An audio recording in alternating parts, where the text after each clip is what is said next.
Battle of ALBUERA by Anonymous.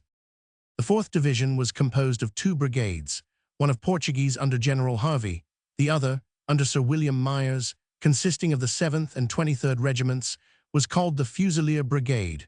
Harvey's Portuguese were immediately pushed in between Lumley's dragoons and the hill, where they were charged by some French cavalry, whom they beat off, and meantime Cole led his Fusiliers up the contested height.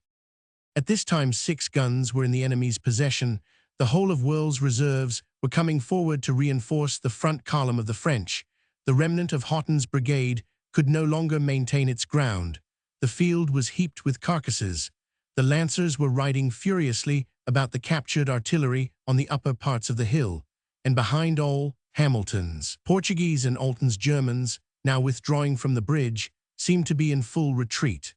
Soon, however, Cole's Fusiliers, flanked by a battalion of the Lusitanian Legion under Colonel Hawkshaw, mounted the hill, drove off the Lancers, recovered 5 of the captured guns and 1 colour, and appeared on the right of Haughton's brigade, precisely as Abercrombie passed it on the left. Such a gallant line, issuing from the midst of the smoke, and rapidly separating itself from the confused and broken multitude, startled the enemy's masses, which were increasing and pressing onwards as to an assured victory. They wavered, hesitated, and then vomiting forth a storm of fire, hastily endeavored to enlarge their front, while a fearful discharge of grape from all their artillery whistled through the British ranks.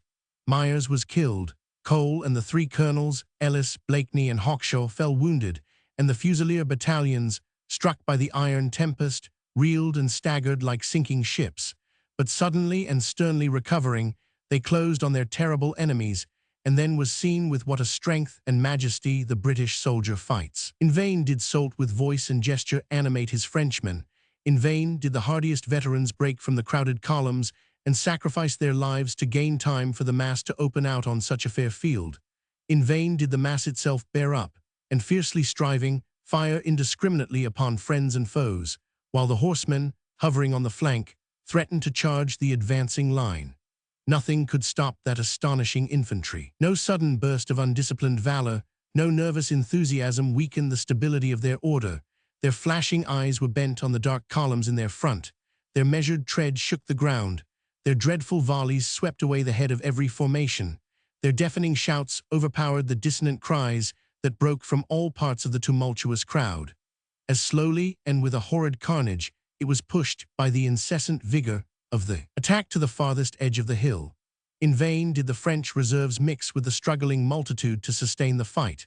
Their efforts only increased the irremediable confusion, and the mighty mass, breaking off like a loosened cliff, went headlong down the steep. The rain flowed after in streams discolored with blood, and 1,800 unwounded men, the remnant of 6,000 unconquerable British soldiers, stood triumphant on the fatal hill.